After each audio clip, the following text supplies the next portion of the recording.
Thank you very much for staying on here. Now, government has rejected a recommendation by the Justice Jamape Commission that to set up an investigative team to further probe allegations of financial malfeasance during the 2014 World Cup in Brazil. It, however, accepted several other recommendations of the commission. The presidency has released a white paper on the commission's report. Here's Attorney General and Minister of Justice Marietta Brew Apiaupong. Government has accepted the recommendations of the Commission to assign implementation responsibilities in relation to payment of penalties, return of state property, and surcharging of certain named personalities for losses caused to the Ministry of Justice and Attorney General's Department, that's to my ministry.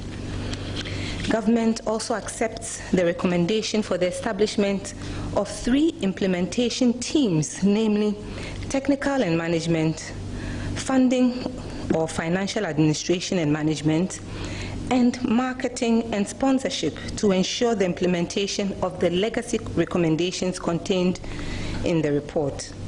Government also directs the Minister for Youth and Sports to take appropriate action to establish these implementation teams. Government, however, does not accept the recommendation that a special investigative team be set up to look into matters that require further investigation. Government is of the view that there do exist institutions which have the requisite capacity to deal with these matters. Government has therefore decided that the Bureau of National Investigation will be the body to conduct any further investigations that were to be assigned to the special investigative team stated in the report. Government will take steps to initiate the Commission Stakeholders Review Colloquium as recommended by the Commission. And government has also decided that the colloquium will be held 2 years after the publication of this white paper instead of the 1 year as recommended in the report. This is because government is of the view that some of the recommendations may need more time to resolve. Government commends the members of the commission. We are confident that thorough implementation of the recommendations accepted or modified will make the administration of football better and position our national team strategically for the attainment of greater feats. Sports journalist George Addo Jr. has been studying the white paper on the Justice Jamape-led Commission's report on Ghana showing at the World Cup in 2014, and he brings us some highlights of the white paper. So first of all, that notion that it was straight about the Ghana Football Association is not true. And I'm even going through just it, and let me just go through some of them in terms of how detailed this is for those who want to hear about the sports ministry and the fact that government has paid some attention to that as well. Now let's look at fan parks, for instance. It says government accepts the following recommendations of the Commission. 1. The activities of the fan parks as produced and managed by Evolution International should be further investigated, and any net income accruing from the executing of the fan parks should be paid to the state with interest at prevailing bank rate.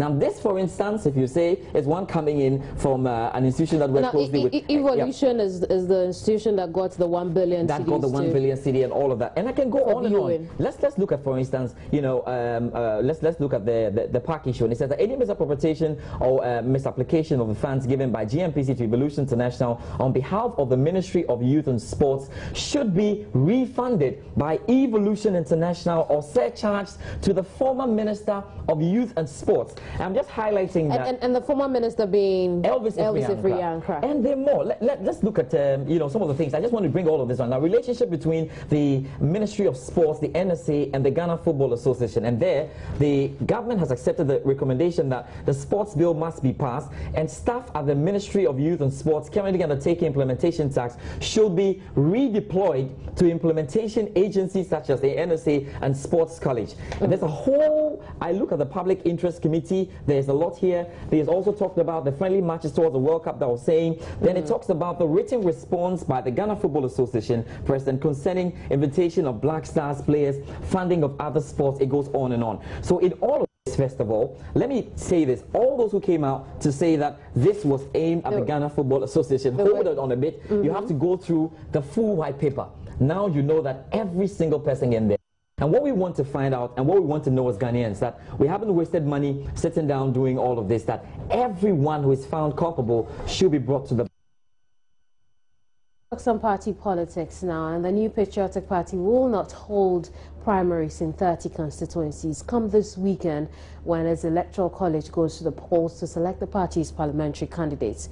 A statement signed by the party's General Secretary Kwabena Japon also states that the polls will use the same register for the presidential primaries. Here's a News Desk report.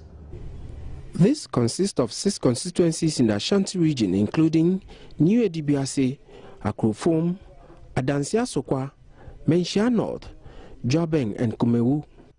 The Brong-Ahafo, Upper East and West and Central regions recorded a constituency each: Kintampo North, Talensi, Nadoli Kaleo and Upper Dentra West with outstanding issues.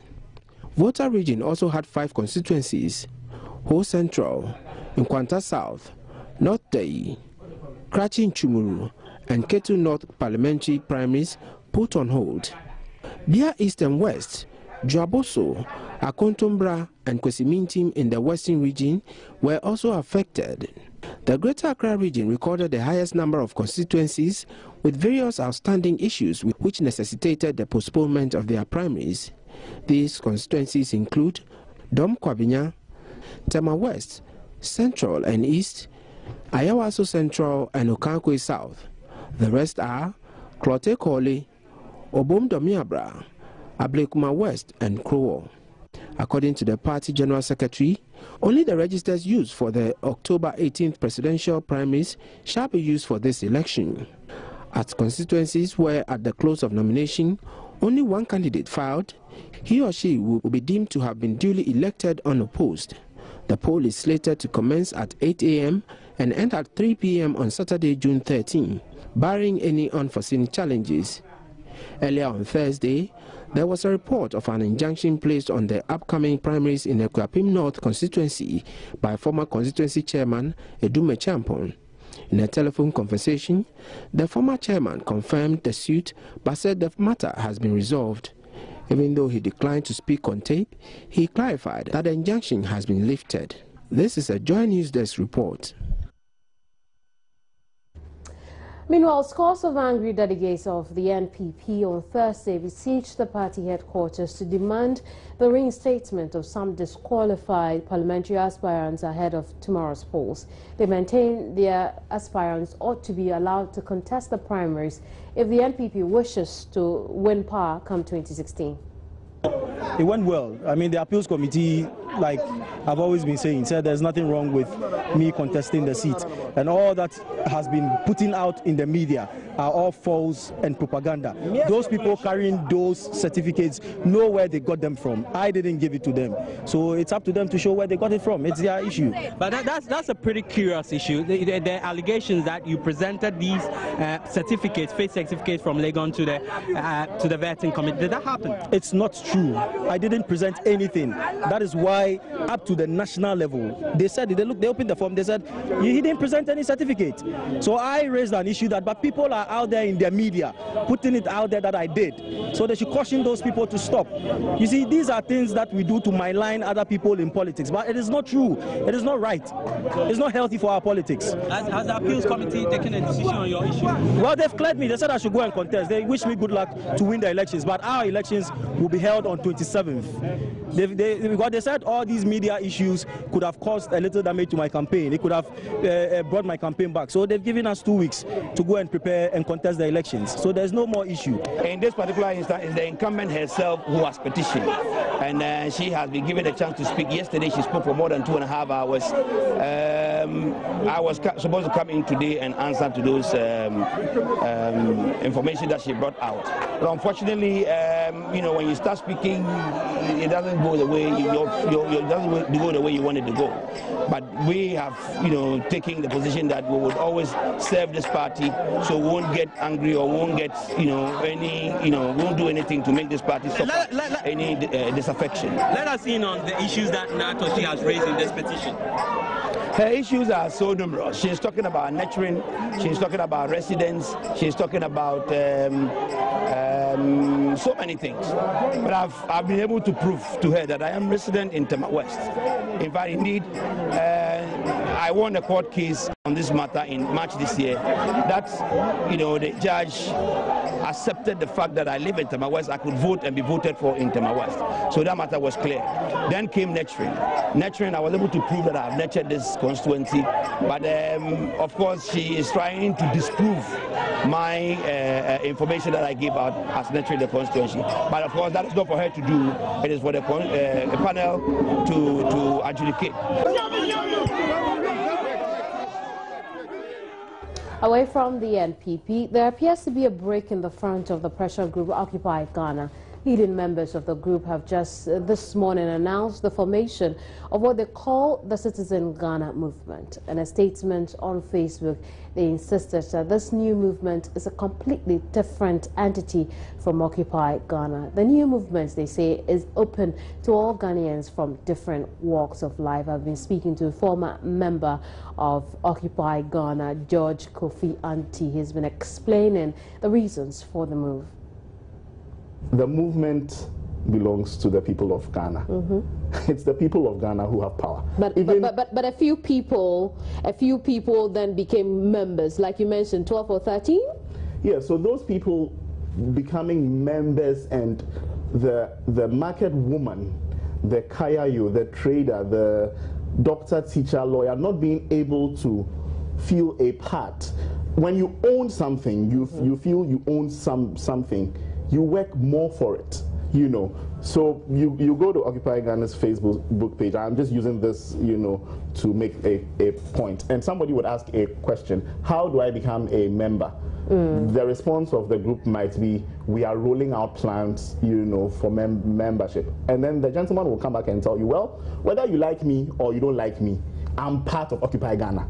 So, and that is the message. So power struggle, I don't know about that, but I think it's more of the ownership, the absence or lack of ownership. So there's no break in the front of Occupy Ghana now, because some of you are moving away to form a group which you tell us. No, we are not forming. CGRG was formed in June 2014. But you're still moving to join another group which you have rebranded as CGRG. Yes, we are simply going back to our roots, and we are running with a vision we began all of this with.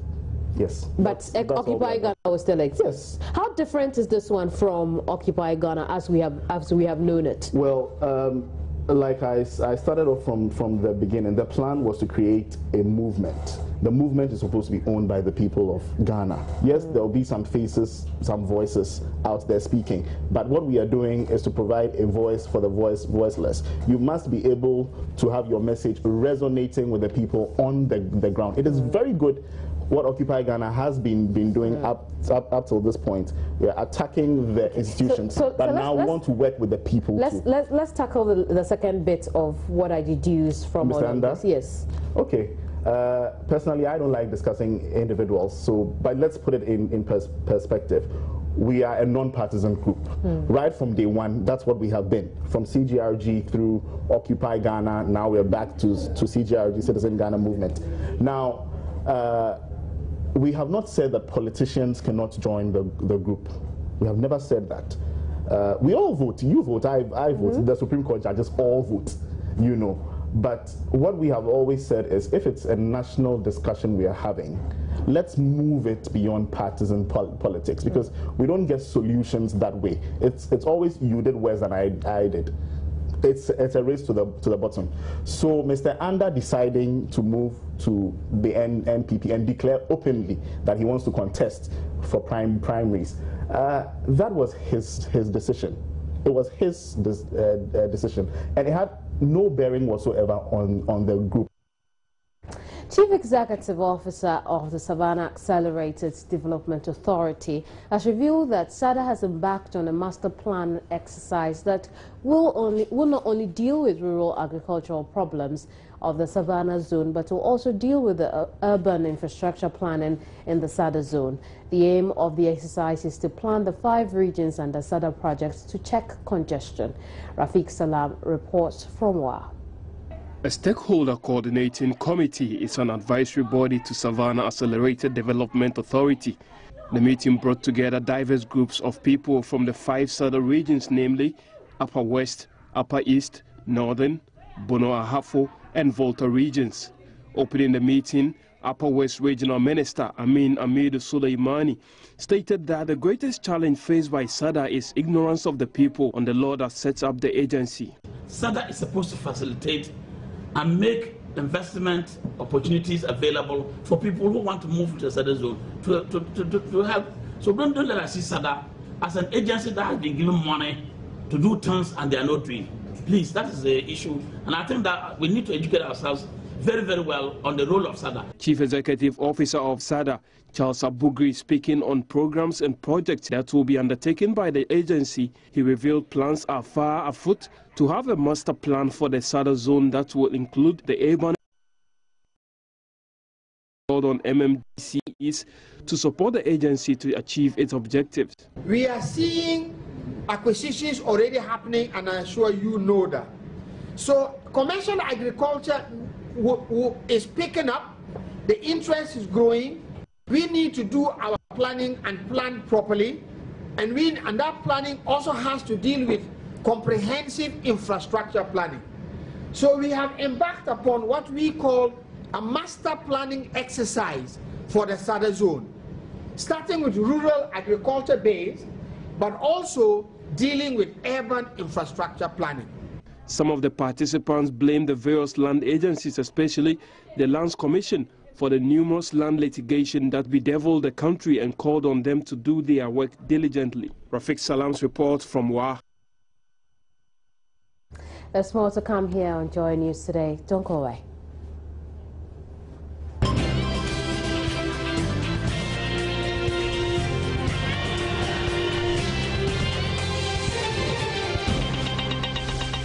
Thank you very much for staying with us.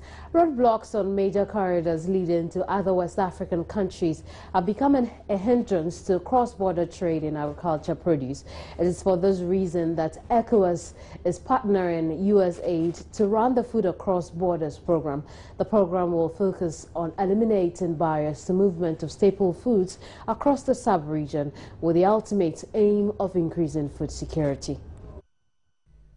A truck driver carting food crops and other commodities from Tema to Ouagadougou encounters about 20 police and customs checkpoints. A 2014 survey also suggests there are more than 40 roadblocks on major corridors in Ghana. These checkpoints continue to cause unnecessary delays, up to 7 hours for an average trip, according to a report, as officials manning these posts often harass transporters. This situation particularly frustrates haulers of perishable goods like tomatoes, as they are unable to get them to the market in time. The Food Across Borders program hopes to eliminate major obstacles, including multiple roadblocks. Lots of different types of barriers to food moving across borders in West Africa. Some of them are things like certificates of origin and sanitary and phytosanitary standards and certificates that are needed by the traders as they move across borders. Some of them are things like road harassment, which is a big one. If there's many checkpoints along the roads or delays at the borders, especially if they're moving live animals or perishable goods. It's really hard for them to get their things to market in a good condition. We want to reduce the barriers and make it easy and transparent for them to be able to do so. The sub-regional policy, ECOWAS Trade Liberalization Scheme, allows for free movement of goods, including food crops. However, effective implementation of this policy is lacking.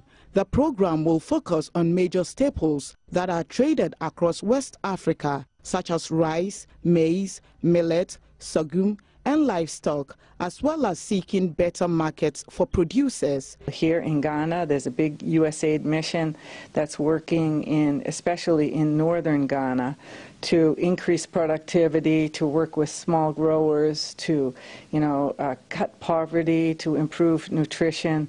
What happens after that productivity comes up and those products are ready to move? For example, in northern Ghana, it might be more lucrative for them to look at Burkina Faso as a market instead of all the way down to Accra. We look forward to, barriers coming down, better policies, more information, and more productivity being matched with better markets. USAID is supporting the 5-year Food Across Borders program with $5.6 million.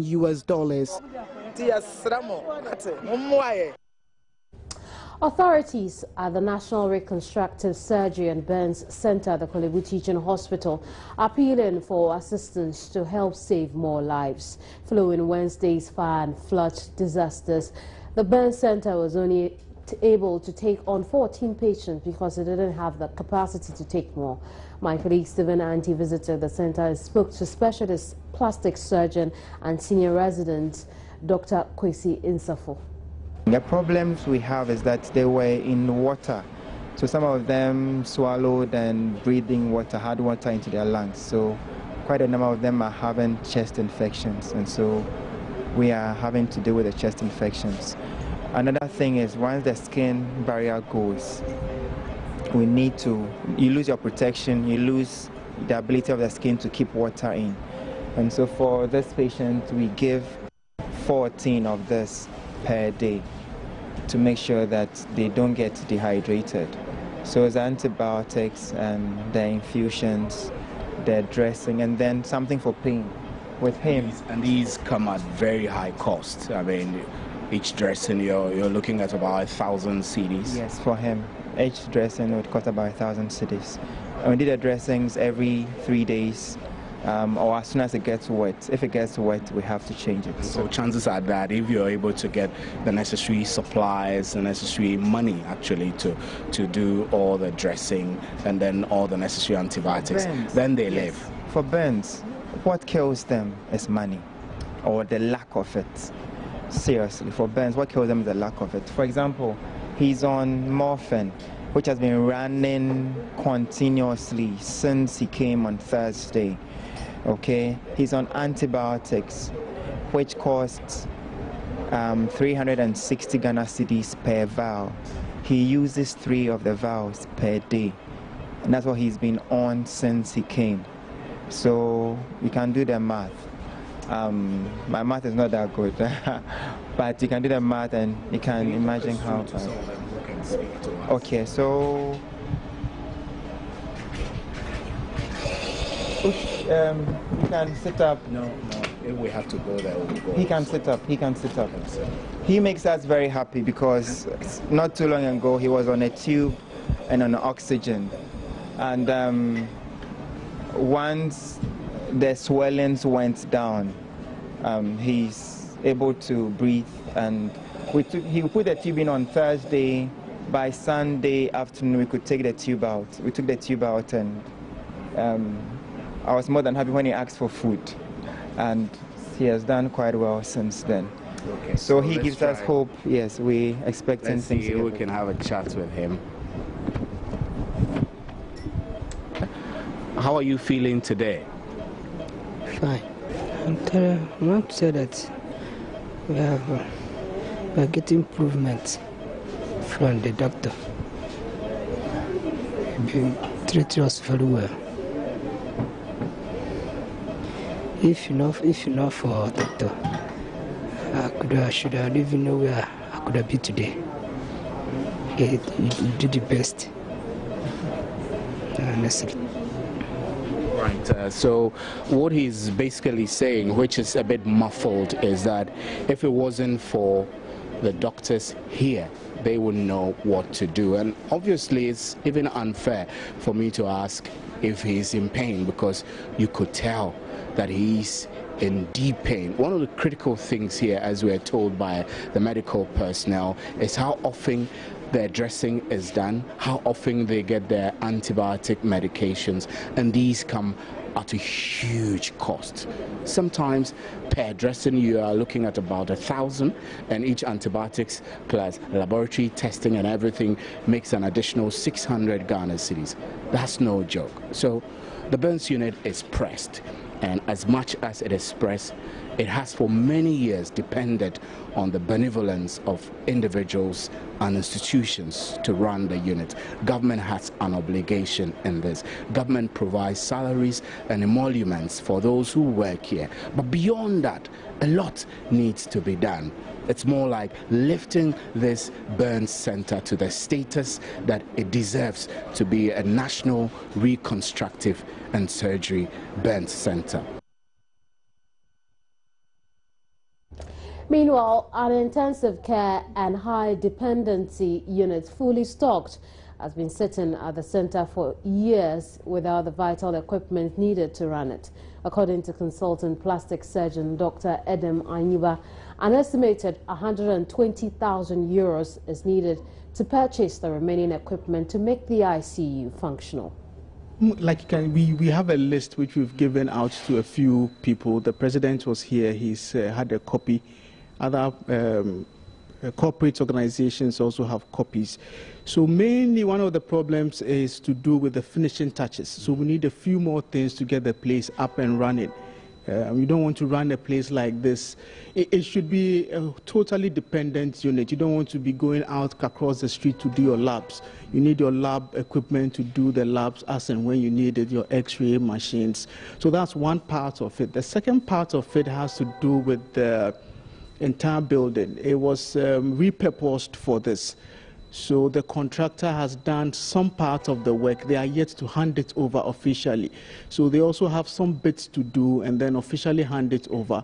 Then it will be handed over to us to use. So it's in two parts, from the contractor's part and then from the standpoint of the equipment that we need to get the place up and going. But how long has this structure been here waiting for what you call finishing touches to be done? The building itself was completed and commissioned somewhere about 6 years ago. And then the initial plan was to, the original plan for a burns facility is to get a burns center, a totally dedicated burns center, and the plans have been drawn and everything. It's going to cost in the region of $6 million to get that center up and running.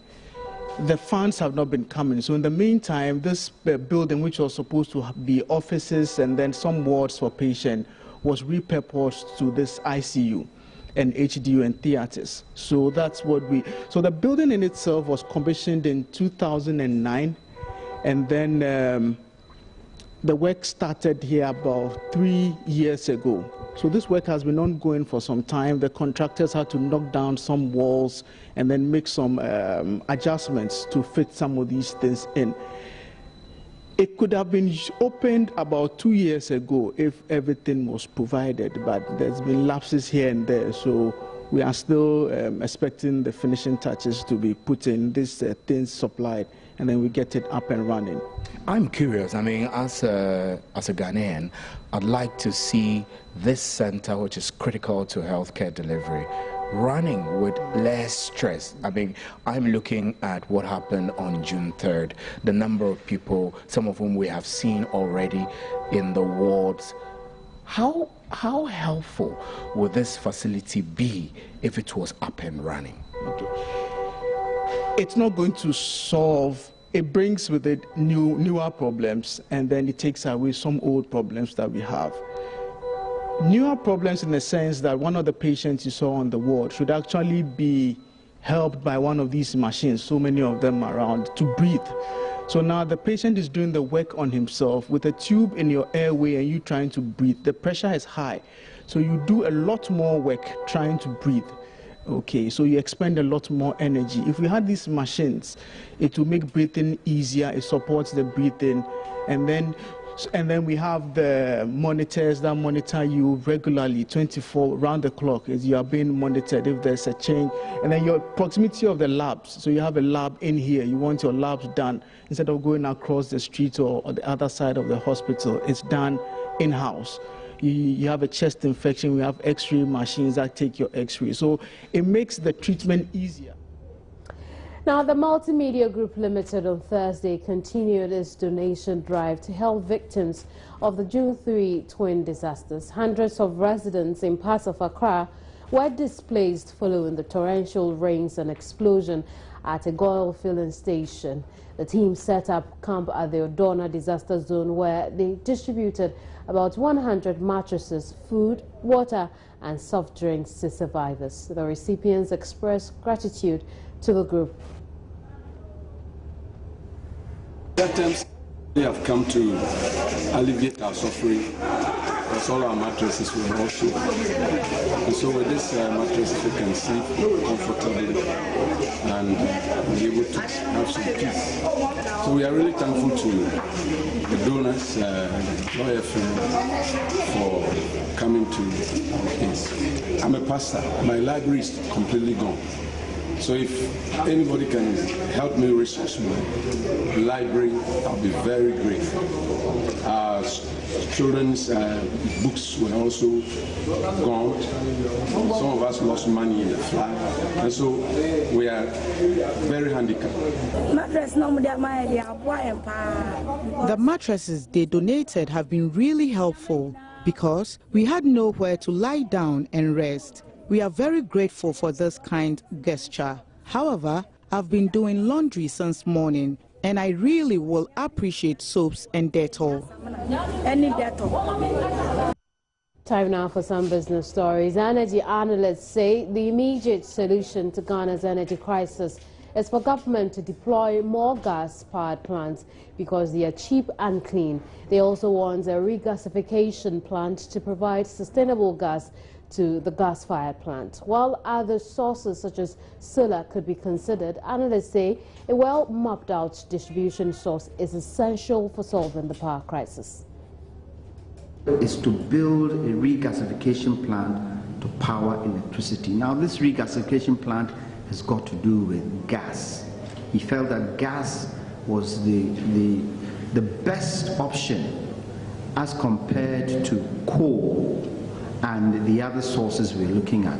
After hydro, he felt gas was the main thing. And in order to get the gas from the oil fields, for it to be turned into power, you need to build a regasification plant that would now convert that raw gas into gas to be used for electricity. There are several energy mix. We've exhausted the significant one, which is hydropower. We need to look at others. We need to look at thermal energy, but basically being fired by gas, which is being considered. We also need to look at geothermal. We need to look at nuclear. We need to look at solar. All the energy mix, because it's very, very critical for us not to isolate, but we should look at those that will bring us the returns that will transform our economy at the least cost. Cost here, not just financial cost, but we're looking at environmental and social cost as well. So we should try to balance this energy mix and prioritize. But in so doing, we have to ensure that we develop a system whereby the energy we are bringing in go into highly productive sectors of the economy. Telecoms firm Airtel has added the Tap and Go feature to its mobile money wallet. The feature allows payment using the near-field communication application on smartphones. The Airtel Money feature is available to subscribers who shop at all KFC and Kuala shopping centers. The Tap and Go with Airtel Money product pioneered by Airtel Ghana amongst the telcos gives subscribers the opportunity to shop without physical cash. They only have to get the product stickers attached to their phones. You just have to have an Airtel SIM card. You should be registered on Airtel Money with a valid ID proof. and you can transact easily. So you come to the merchant outlets where we have NFC enabled, and then you just, with the tap of your mobile phone, you finish your payment and you're gone. So the longest, I guess, it takes is a few seconds. The move for them is in line with global trends and in line with government's efforts to make Ghana a cashless economy. We bring this new innovation into this market. This actually accelerates the usage of mobile money, which is in this country with the objective and purpose of making transactions easy, making handling of money easy, making handling of money more controlled, and also bring convenience, security, and excitement into the transactions that you do every day. Airtel Ghana is partnering Verifone, a global leader in the payment systems headquartered in New Zealand, to deploy the payments machines for the product. We're looking at hopefully by the end of the year deploying 1,000 machines here in Ghana. We've just launched another project in Jakarta yesterday where we've actually deployed 3,000 machines in one day. And we're going to be deploying over 1 million stickers to customers who will now come and pay, with the contactless payments. So it's a growing thing. Ghana is the first one among the Airtel group. They have 17 other countries that they work with, and therefore we will be rolling out in the 17 countries as a whole. Tap and Go with Airtel Money is meanwhile being rolled out in phases, beginning with all Kuala shopping malls and KFC outlets, and will progressively be introduced in all merchandise outlets across the country. Investment analyst and CEO of Synergy Ghana, Michael Kobler, is advising government to put together the various interventions for the flood and fire victims into one big disaster fund. He says the proceeds from the fund should help recapitalize small businesses that have collapsed following the incident and are not insured. The difficulty is those who have not insured, and I think that's a clarion call for all of us to take insurance seriously. It's a painful but necessary evil, because until something like this happens, it becomes a social disaster, because all these people who have lost items have dependents. School fees have to be paid, bills have to be paid. So it's unfortunate if people have not insured. If people have not insured, there is very little room unless government comes up with an intervention. This morning I've read in the papers that the UN is going to do something, government is promising to do something. So we should set up a fund, that's a specific fund towards the small and medium scale sector, and look at reinvigorating these people back into business, giving them some small capitals to start from somewhere, because it's a difficult situation, I must say. I mean, if you look at the way our social structure is, there are a lot of dependencies. So one person owning a store could be paying about the school fees of 10 children. And it's really, really, really pathetic. So I believe that whatever various interventions are being done should be put in a strategized kind of fund. I mean, people should not be doing different interventions in various ways. I think we should set up a big fund, call it a disaster fund or whatever, to recapitalize some of these people. And in recapitalizing them, whatever they are giving, they should ensure that it is insured as well.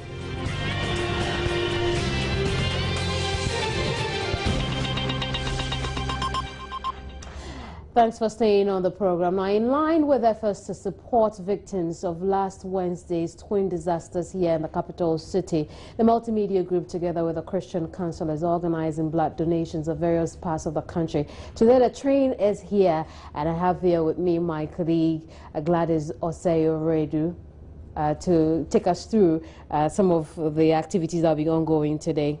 Thank you.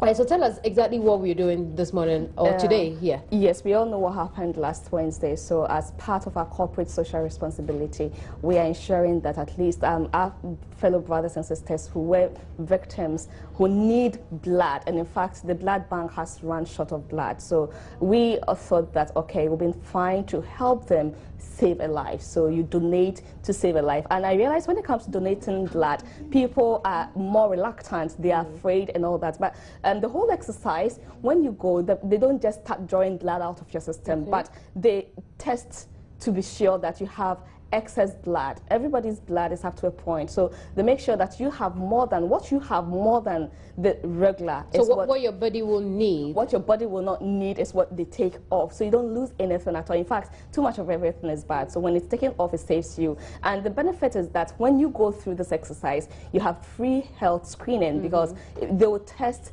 and know everything of your status before they go ahead to use your blood. So you also get that benefit aside what given out to help save a life. And so for somebody who wants to be part of the exercise, what can the person do? Is it too late? It's not too late. We're here till 3 p.m. So I'm in front of Multi TV. Just pass through. 15 minutes, it's all over. You would have saved a life within 15 minutes. You have no idea. So let's all reach out to help our fellow brothers who are in need of blood. We are just here, still running. Very so well. they should just rush here. Thank you very much, Glad, as well. That takes me out of the studio. I'm going to donate some blood myself. You should join us here at Multi TV. I'm glad you could stay through the program. Have a good weekend.